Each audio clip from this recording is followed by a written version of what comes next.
Welcome to the original Renaissance and Pleasure Fair. I am wearing my custom-made little pastel jester outfit. But how did I get here?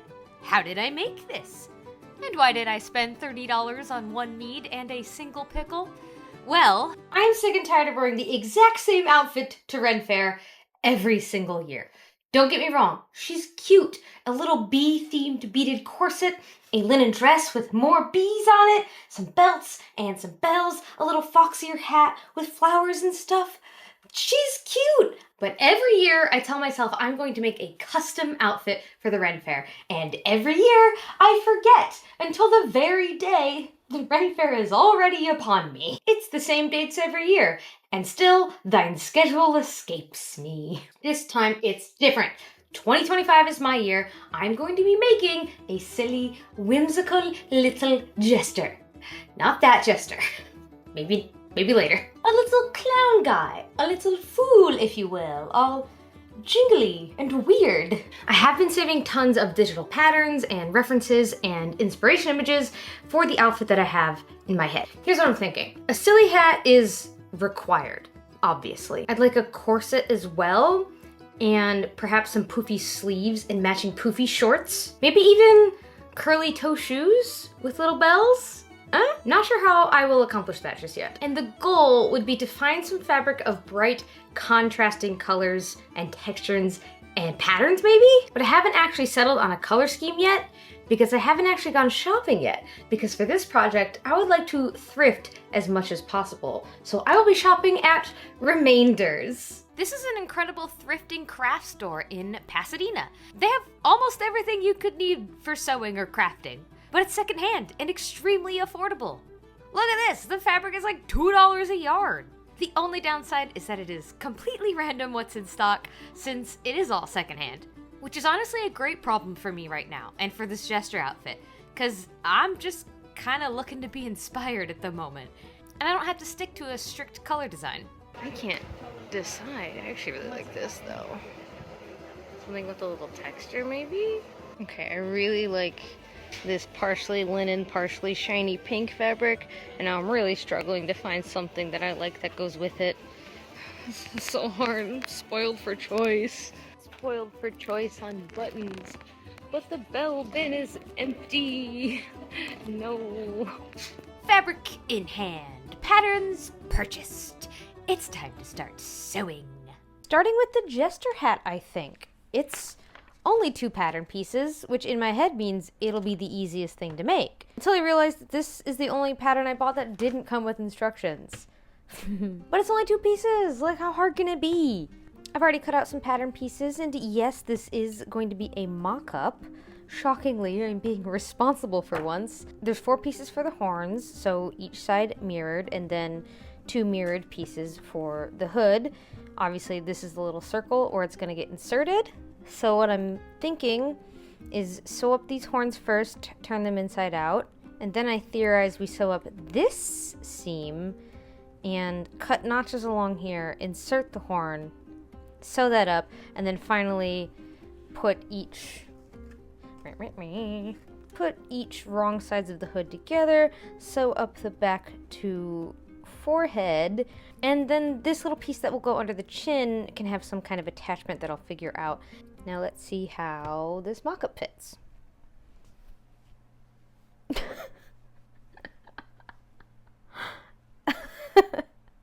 Okay. Okay, this is not quite what I was hoping for here. Hold on a second. This is polyfill, and it's the kind of stuff that you use to fill plushies and pillows. And I'm thinking maybe if I stuff it into these little jester horns, it could not look so stupid. I really hope this works.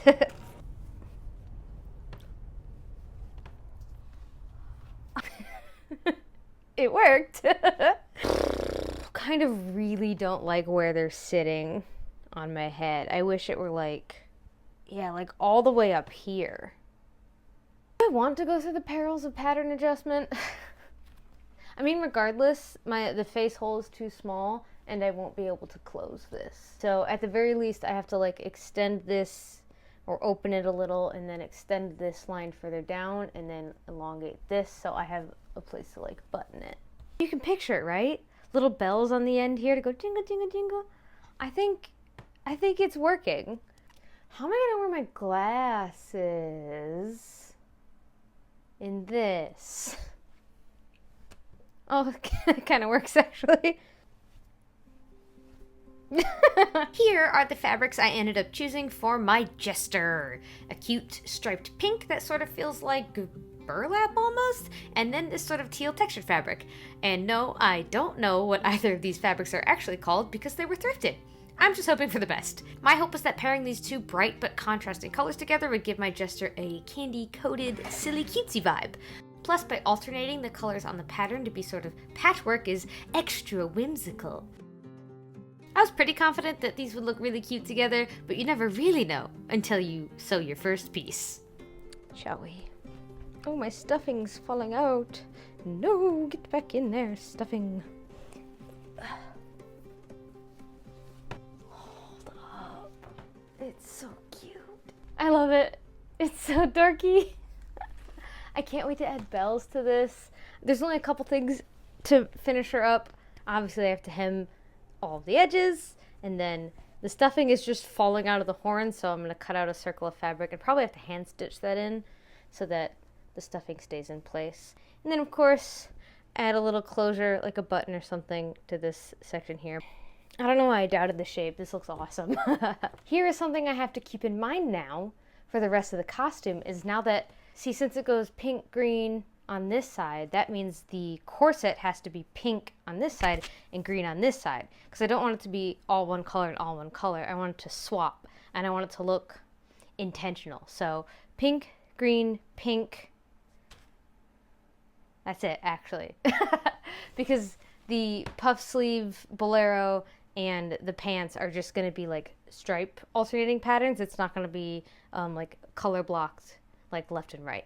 So I just have to make sure when I do the corset to trace the patterns, right sides facing up on pink and green.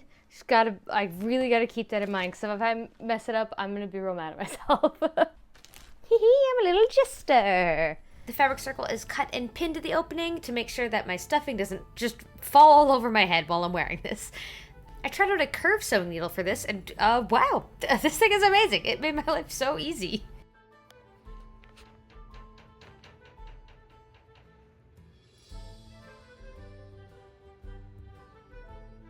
There's an earthquake. None of my anime figures fell over, so I just moved on to making the lining for my hat. Of course, it doesn't need the horns sewn in, so it's kind of just a little cap. I was ready to get to work on this thing, but here's something I didn't consider. It's going to be pretty difficult to do the bag lining process on this hat when there are two massive chonky horns in the way. Oh no. Bag lining is when you take both outer layers together and then just line around the entire edge, leaving enough of a gap to turn it inside out, and then you have a lined piece. But if I try to put these faces together, I have an obstacle now. I think I can at least do one seam down like the big face opening. Then the other seams, I'll just have to fold them in and smoosh them into place, pin, and do a top stitch. Not ideal, but you know what? It's fine. I'm gonna finish this hat. I want to attach little bells onto it. I want to jingle around my apartment, and then I want to draw more fan art of my own D&D character. Would you look at this buttonhole? This is the first time I've ever done anything like that. I've never made a buttonhole before. And then I got to put in these buttons that I got at Remainders. And, of course, my beloved bells. I was only a little bit worried that I would get really freaking annoyed with bells jingling right next to my head at the Renaissance Fair for hours at a time. But it was actually awesome. Would you like some jests and japes, my liege? Oh my god, I'm going to be insufferable. The hat's done. I love it. I love it so much. Listen to it. Okay, the only thing that might have not been the best choice is the button. It doesn't match, but I don't really care that bad. Look at my stupid hat. everything I've ever wanted in life. Oh my gosh. Why don't people dress like this? What is wrong with society? This is only one piece of the outfit though. I still have to make a bolero, a collar, a corset, and pants. All of the other pieces seem significantly more difficult than this. Every cosplayer has to climb this mountain eventually. I'm gonna start the corset. My very first corset. I bought an Etsy pattern for this corset and it said it came with a video tutorial. However, when I went to click the link included in the PDF, it led me to 404. This channel does not exist. There are written instructions, but I feel like I'm gonna be figuring it out for the most part on my own. But I watched like 2 YouTube videos about how to make a corset, so I'm basically an expert now. Right, I've already cut out the outer layer, I've cut out some interfacing to stiffen it up, and I've cut out my lining. Those all just get attached like normal, and then I'll figure out what to do after that. I have a feeling it's going to take me longer than I think because I will get distracted by something stupid, I bet. I know I said I'd be assembling all these layers individually, but I actually have to attach the interfacing to the fabric layer with a basting stitch because I don't have iron-on interfacing. So that first, and then I can assemble it. This is what I meant by attaching the pieces like normal. The interfacing is tacked down and now each seam is just getting pinned right sides together. Now the corset has really taken shape. One thing I've actually learned from sewing over the past few years is that ironing is just as important as putting needle to thread, so of course I press all these seams flat. Pink side done. Repeating the same steps for the teal side and then combining both halves for my 2-tone corset. The real scary part is next. Seeing if it actually fits me. Way too big. Oh, great. From watching the 2 videos that made me an expert, what I've learned that is if you like hold up your pattern and it even comes close to crossing in the back, that means it's too big. Because the whole point is that you lace it closed and it like, it's supposed to snatch you, you know, tighten. I even pinned out an entire panel and it was too big, and then I folded the entire back panels and it was still too big. I think I'm basically going to be re-sewing every single seam a little bit tighter to see if it brings it in, and entirely removing the panel that goes underneath the armpit. Is this gonna fuck up my very first corset build? Probably! I'm especially annoyed because it's cute, you know? Like, it actually looks good. I keep, sticking myself with pins, but this looks like it's gonna be a lot better. Basically I just cut off all the seam allowance that I used. Apparently, this pattern already had seam allowance included. It didn't tell me that. Right now it's just pinned together, but I think this is going to work. I get to sew it up again.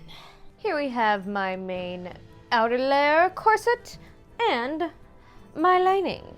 And while not perfect, it does fit significantly better.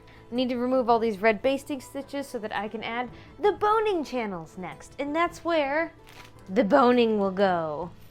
This kind of makes me feel like the master of sewing. I'm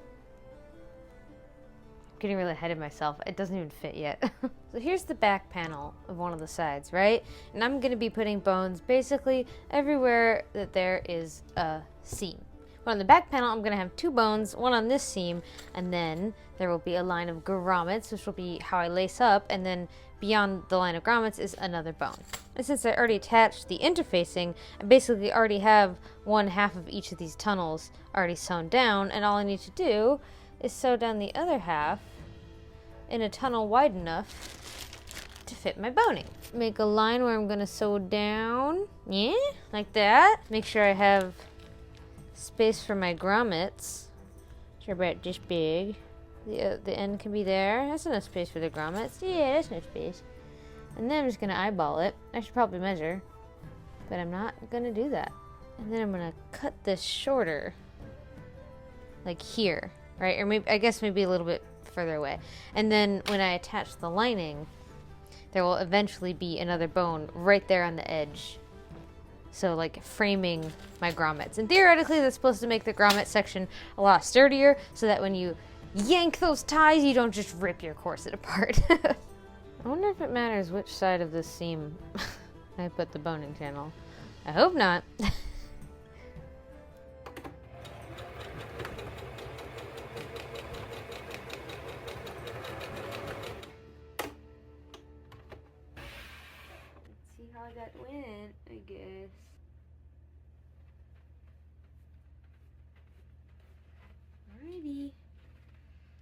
Bone goes inside. The middle seam that separates the pink and teal is getting a stitched down ribbon as the boning channel, just so that the seams on the front are symmetrical.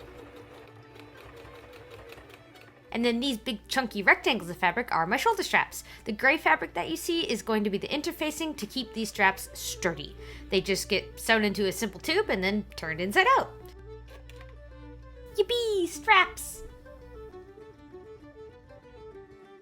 When it comes to assembling the corset outer layer, straps, and the gray fabric lining, the straps get sandwiched in between the outer fabric and the lining. I know that placing them facing downwards makes it look like the straps will come out in the wrong direction, but I promise this works. The right sides of the lining and the outer layer are only getting stitched together at the top, not all the way around the corset for like a full bag line.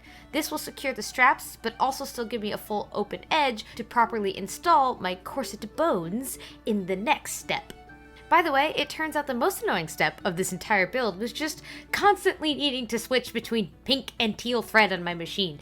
It only takes like 2 seconds, and yet I got annoyed every single time. I think it worked. I would like to iron all of these seams open, insert this into the hole I made, and like have this fold over very nicely. Probably iron that too. Have this fold over and just go floop. And that's gonna get top stitched in. And I'm actually gonna top stitch the entire top row. So I'll pin those in and do that top stitching all at the same time. I think I'm finally at the stage where I can insert the boning into my corset. How freaking exciting. But the issue I've run into is that I don't actually know how to cut this stuff because it is steel and I don't think my regular scissors are going to work. However, what I do have are some pliers that I got for like jewelry making. I mean, I don't know, I think I'm just gonna try to squeeze on it as hard as I can and hope it cuts. But first, let's see how long of a piece I need. And I'm just gonna try to cut this. Didn't do anything. Didn't do anything. Please work. Please? Do I have a strong wire cutter? There's some secret technique other than just squeeze really hard. Dented it.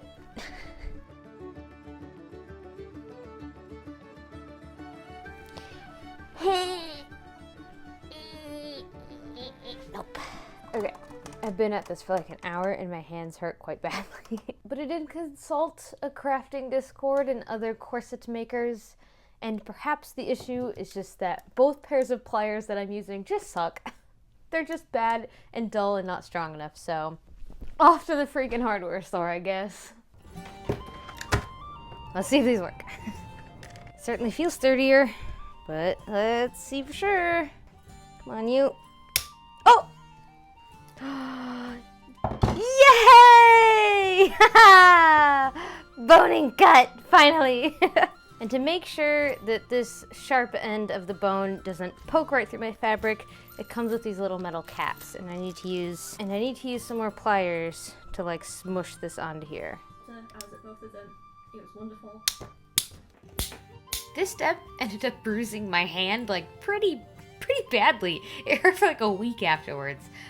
Didn't expect that, but worth it, I think.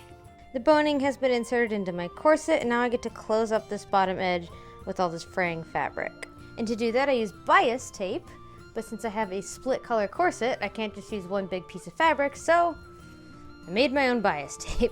Easy enough to just sew 2 strips of fabric together, and then, so all I have to do is run this through my bias tape maker, iron it nice and folded, pin it down, sew it up, and my corset is enclosed. I am, however, terrified of sewing while there are steel bones in here, a recipe for breaking a needle, and, I don't know, just taking my own eyeball out.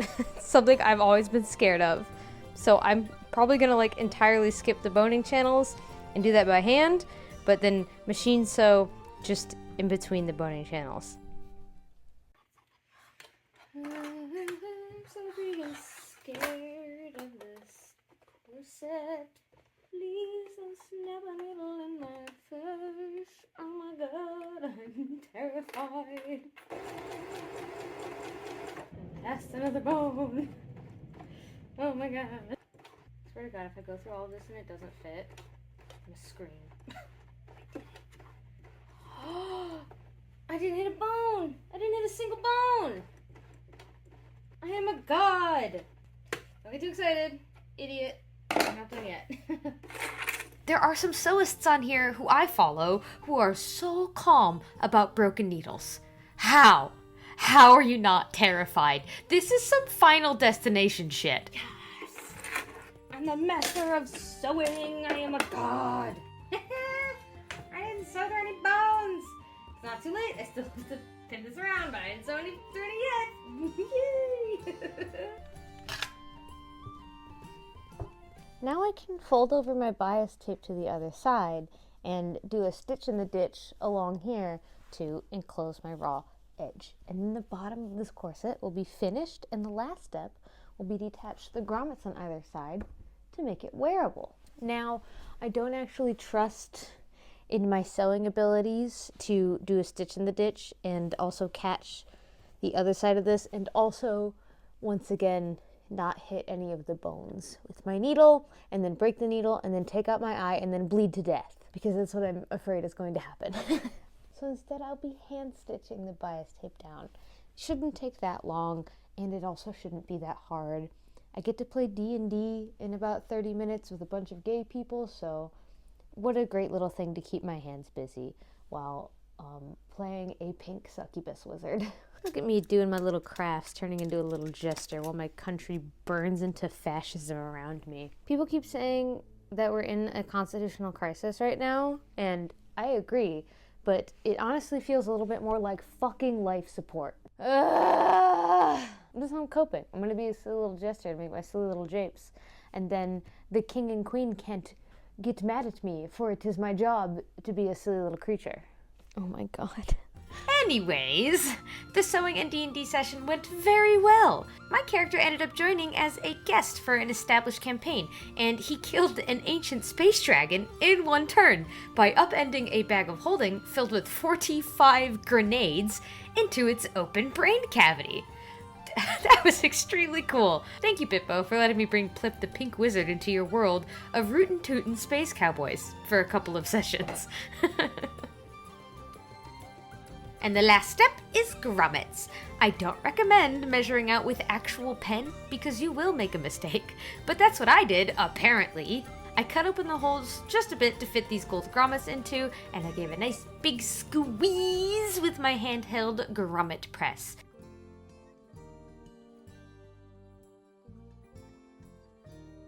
And she's finally wearable. Okay, moment of truth.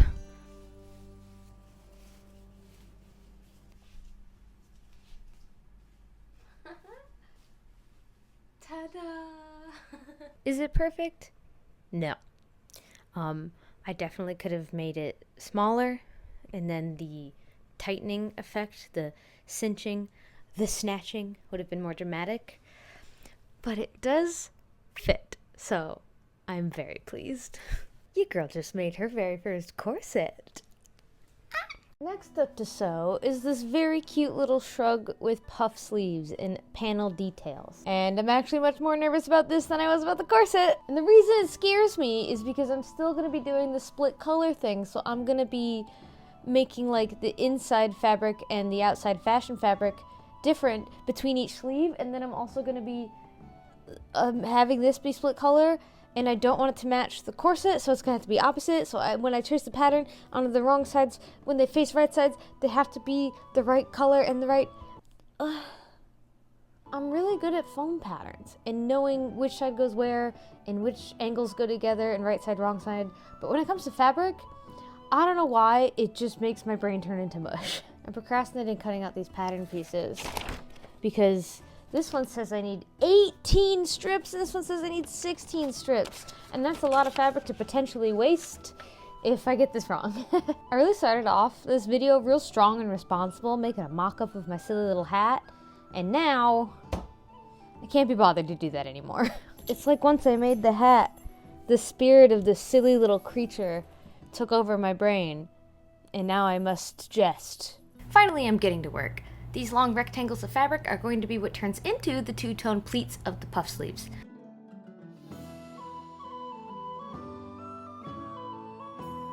As it turns out, the construction is actually pretty simple, sewing the alternating colors into stripes with a straight stitch. My favorite thing to do, sew a single line. Because this doesn't cost me more than my last 2 brain cells, and I am unlikely to mess it up. Are you starting to see the vision? How these could be turned into the poofy sleeves? Each edge of each stripe gets another straight stitch, this time a top stitch that will force whichever stripe color is going to be the outer facing color, while the other is the inner color of the puff sleeve. Yeah. And to pleat it, it all gets folded and ironed. By the way, I put all of the links for the patterns that I purchased down in the description. This bolero and the poofy shorts that I make next are both from Rabbit and Hat Patterns. Really clear and easy to follow instructions are included. And I'm an idiot and I made this, so I can definitely recommend these if you want to make them for yourself. You can really see this starting to come together because now that this fabric is all pleated, I can actually cut the sleeve pattern out. Hi, Data! Oh my god, Data! Why did you do that?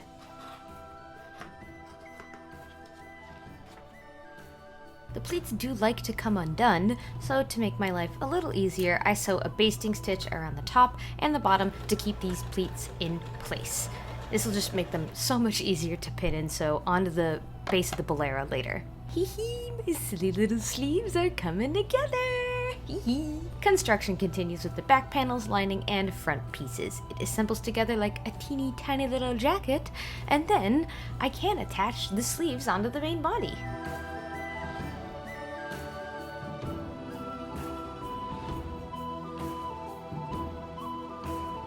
It's actually starting to look like a wearable garment now. Don't want to see? Your tongue? It's not done yet. But it is wearable. Babe! Good job! It's not done yet. Still good. The sleeves are still missing the poof that I desire, the drama. But worry not, that can't be accomplished without first finishing and attaching the bolero's lining. Which, looky here, I've already sewn it together. You'll notice that the sleeves of the lining are much smaller than the outer layers, and that's on purpose. That is what is going to force the sleeves to become poof. Oh, hold on, I need a quick puppy break.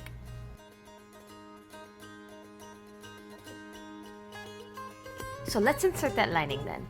The main body of the lining is the same size as the jacket, and it gets pinned together like normal, but by having the sleeve that's much smaller and shorter in length than the outer lining, it basically forces the outer sleeve layer to get smushed and scrunched once it's attached. Even while just pinned together, you can see just how much more round these sleeves already are. Haha, she's chunky. Let me quickly sew these pieces together to lock in my poofy dramatic sleeves.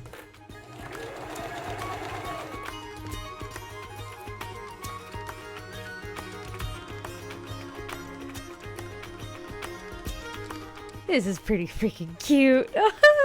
I'm pretty happy with the way it fits, and I really like how the colors look together. Of course, a couple of small issues. The weight of this green fabric is much lighter and flowier than this pink fabric, so the stripes aren't quite laying properly. It's meant to kind of outward like this, but it keeps wanting to fold in like this. Like you can tell on this side just how much heavier this stripe is, so it's laying properly. I really should have seen that coming, but I still don't entirely know how fabrics work, so, you know, I'm learning. The last steps of finishing this thing up are going to be pretty simple. It's just more bias tape, same with how I finished the bottom of the corset. So I'm going to cut and iron some more green and pink stripes, machine stitch it down all around one side, fold it over, and then hand stitch the entire rest of it. That will probably be the rest of my day. Oh, and then last thing is to put some little hook and eyes here so it can close at the neck. I was supposed to go to the RENFAIRE this weekend in this outfit and film my tee-hee, look what I made, but here I am at home, not finished with my work again. I've still got a couple more weekends left of the RENFAIRE. I haven't missed the season yet, but you know, I would like to go before it hits 100 degrees. Bias tape time! This little bias tape maker I got from AliExpress years ago might be one of the most underrated craft tools of all time. It's so easy to use and it makes my craft process go by so much faster. Just shove your fabric strips into the little doohickey and it folds it for you. Absolute magic! I pin and sew the bias tape carefully to each armhole and to the bottom lining of the jacket, and then I spend the rest of the night hand stitching as predicted. The hook and eyes are attached, and she's done! Can you tell, I am excited?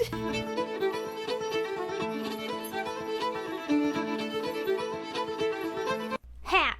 Bolero! Corset! I need some pants, though. I can't be wandering on the RENFAIRE coochie out. And for these, I will be making a mock-up because I am terrified to mess them up. And also, I do think the pattern is too long, like the shorts go all the way to the knees. And I want them to be more like... here. I'm trying to be the sluttiest jester at the RENFAIRE. But also look how freaking cute this turned out. Oh my god! I can't even believe I made this. Like, I am... astounded. My guests are flabbergasted. I'm still missing pieces too. Isn't that crazy? I still have more to make. I'm actually even debating now, do I even want to do the spiky collar because I really like the silhouette of the titty window. The titty window looks good. I don't know, guys. I will for sure be making shorts though, so let me do a quick mock-up and see how it turns out. Good morning, creature. Perfect angel baby.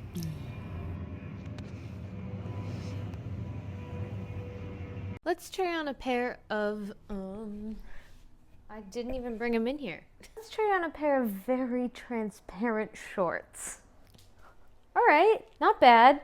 It kind of looks like a diaper right now, but I promise this is not the final product. I think the button placard sort of lines up like this. First thing I notice is that it is quite a bit too large in the waist. Fits my thighs perfectly, don't have to make any adjustments there, but I am going to make it at least like 2 inches shorter. So taking the waist, I think I'll just widen each of these darts by a little bit, and then that should make it a little bit tighter.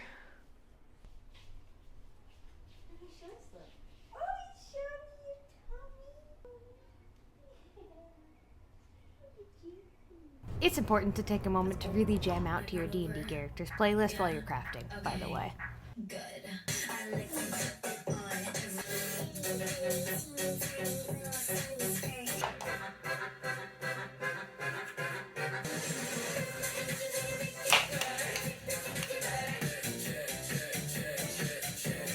The playlist for Plip the Pink Wizard is mostly Kim Petras, Kesha, Ash Nico, and Baby No Money, because he is a freak. Anyways, shorts, right? As you can probably already tell, the process is extremely similar to the bolero. I'm making poofy pants, so I gotta repeat the steps to make my stripes and my pleats. Then, I can start assembling the pieces into a wearable pair of shorts. I also ended up using my diaper core mock-up and turning that into my lining. This all came together super quickly, thanks to the experience from sewing the bolero first. The only step that actually gave me any trouble ended up being the button placket and buttonholes, which, you'll hear more about soon. Definitely committed some sort of oopsie because the lining is inside out. Like, this is the right sides of the lining, and this should be facing towards my body on the inside, but instead the wrong sides are facing out. But at the same time, the shorts are coming together as instructed. Luckily, it's just the lining, so it's not a big deal, but I guess we'll see if these fit in a bit. I'm finding that the waistband and the first part is attached, but I've always been so confused at how you're meant to fold this over and still get like a clean line right at the crotch seam. But I figured it out. And by I figured it out, I mean I'm following the pattern, and I actually kind of understood what it said. Like, to get this top edge all clean, you just fold your waistband in, right? And then stitch it down. But to do this, you actually have to fold it the wrong way first. Now you might be thinking, that's the wrong way around, idiot. And trust me, when I was reading the instructions, I thought that too. I was like, that can't be right. That's dumb. But no, it's right. Trim off all this excess. Don't need that anymore. Make sure the corners are snipped. When I just Turn it around like so. Oh, wait, okay, well, it's at an angle, but you get the idea. It looks pretty good. See? Oh, I kind of fucked it up a little by cutting too close, but you get it. You get the idea. Of course I did get it, but I also somehow managed to mess it up at the same time. Oh well, it looks good from 5 feet away, so I'm happy. Waistband check. Giving the shorts their dramatic poof is the same technique as the sleeves from earlier. My lining is shorter and smaller. Here I am attaching the outer shorts layer to the lining, sewing it down, and finally, some poofy shorts. They fit! Only held together with a clip right now, but that's all I need to tell that it is a perfect fit around my waist. It is nice and loose around my thighs. I don't have to worry about my comfort or anything. It doesn't feel tight anywhere. I am so happy with them. Originally my plan was to use some of these multicolored buttons for the pants, just like I did in the hat, but I actually don't like them that much. They're just a bit too chunky, and the colors don't match at all. So instead I'm going to be using these buttons because they are so cute. Look at that like pearlescent shine and how perfectly it matches the pink. And I just got to show you how amazing a buttonhole foot is. It looks like a tiny saw trap for your fingers, but it's actually amazing. You can put what size of button you're using in this thing and like measure it like so, and then once you have the size, your machine automatically knows how big to make your buttonhole. Then you just slap it in here, install it, and it does it all for you. How freaking cool is that? Let's see if I can actually remember how to do this. I already did this once, as you saw, with the Jester hat, and I did it successfully. And I was so excited to show off this new skill on my shorts, but I was thwarted.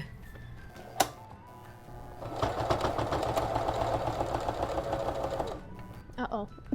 It might be too thick, actually. I might have to do this one by hand. Dang it.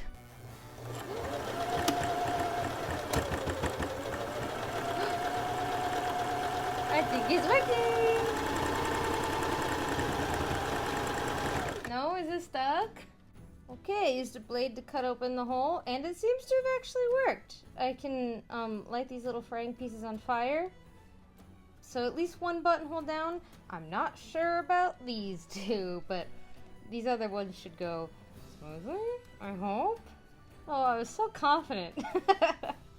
What happened? Okay, yes, this did work eventually on a couple of the other buttonholes that weren't just like piled with 7 layers of fabric. And I got the shorts to fit, and the buttons work, and I can put it on, but I can't spoil the final look just yet.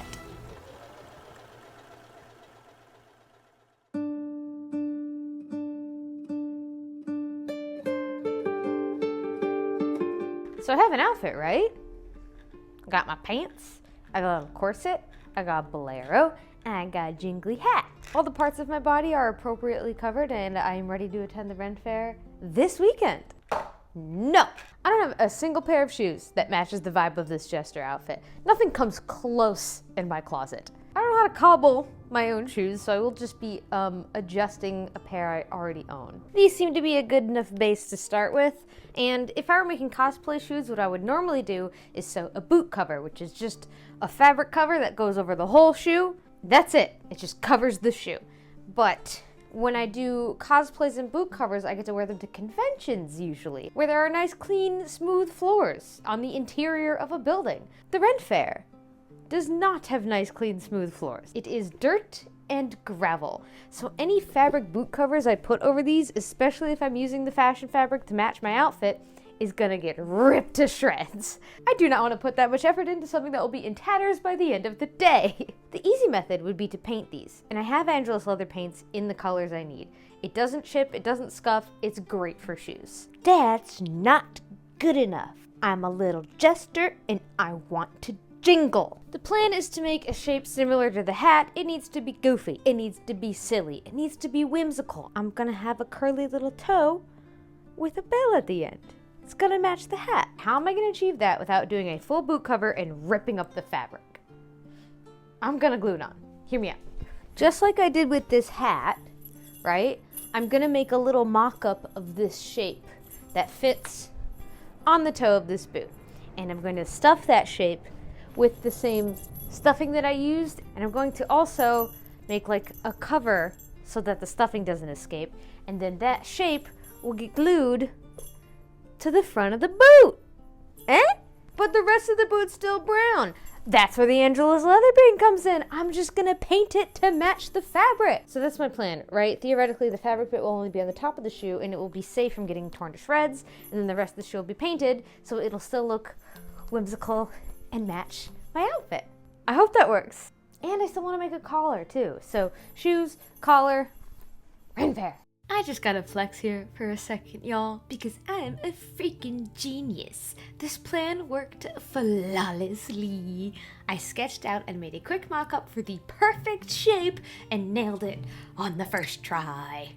So I immediately moved on to the fashion fabric and stuffed my weird little horn curl things with stuffing, closed up the hole, and slapped hot glue all over these bastards.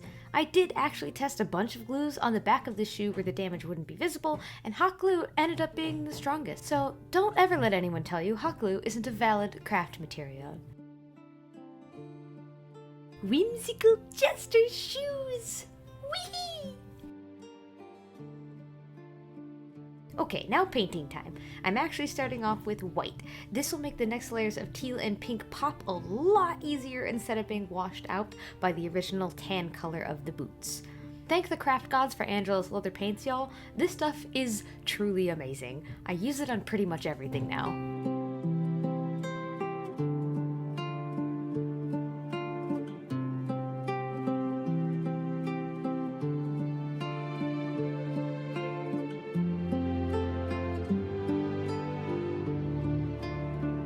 Last step, the part I'm most excited about, the jingly little shoe bells.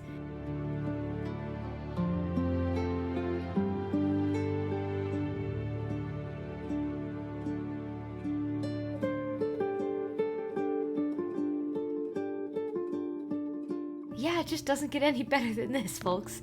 If you need some joy in your life, make jingly Jester shoes. It might just solve all of your problems. What am I doing? Why is the camera Right, I'm making a collar. The last missing piece of my outfit. I couldn't find a downloadable pattern for this one, so I made my own. Sketching out my ideas onto paper, holding them up to my neck, and hoping for the best. As it turns out, that technique really works for me. All I needed to do was turn these paper patterns into fabric pieces, sew them into a silly little circle. Well, do that twice, actually, so there could be a top and bottom side to this collar with no raw edges. It's much easier to bagline this shape rather than add bias tape all around these zigzagging edges. At first glance, when I turn this thing inside out, it looks like a mess. But I do promise this worked. She just needs to be ironed. Ta-da! The edge that goes around my neck got some bias tape, and every single spiky point gets a bell. And if I wasn't jingly enough before, now I sure am. That is it. I'm ready to put on my RENFAIRE garb and become the fool.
So I say once again, welcome to the original Renaissance and Pleasure Festival in Irwindale, California. That's right, this is the first ever RENFAIRE. And how did I get here? Well, my lovely friend Cece drove me. I've been coming to this Ren Fair since 2018, and I haven't missed a year since.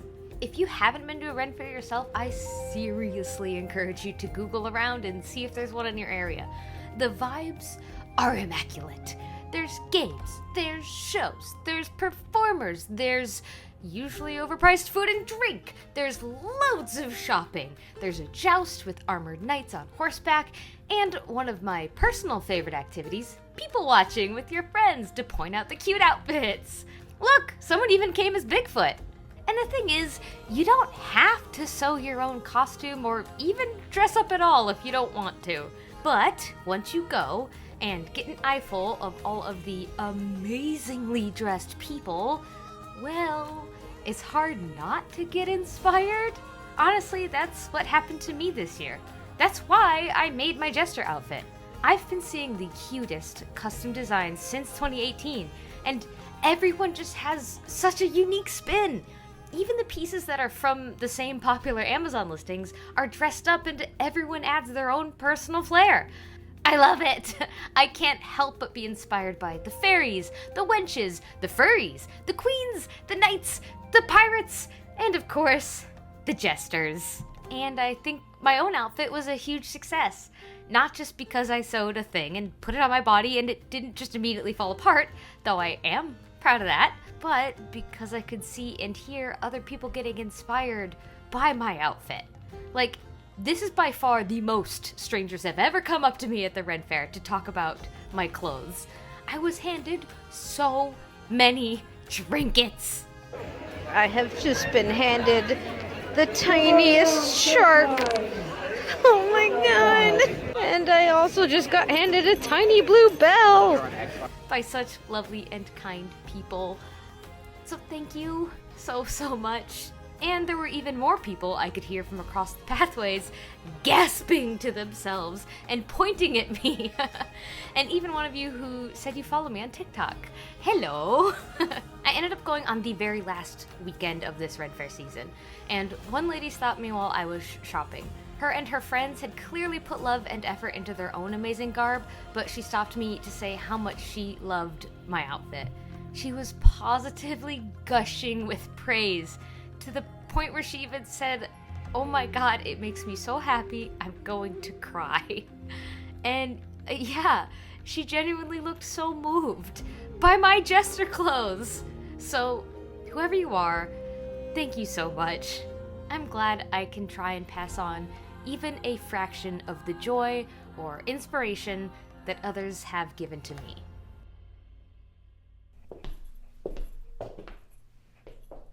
I am back from the Renaissance Fair. I don't know why I'm filming this, as I have some sort of succinct outro to say. I don't. I'm a little drunk. I went to Guildhall with my friends after the Renaissance Fair. I will say I had an excellent time. People are always really nice about whatever outfit you wear at the Ren Fair, but I have never experienced the level of joy and pleasure from wearing this. It was like every 5 steps someone had to stop and point or say something just so sweet and kind, or people fully sprinting at me from like across the aisle to tell me how much they liked my outfit. It was so freaking wonderful. There were 2 casualties. I lost the bells from my shoes, but I could get new bells. Okay, I'm tired.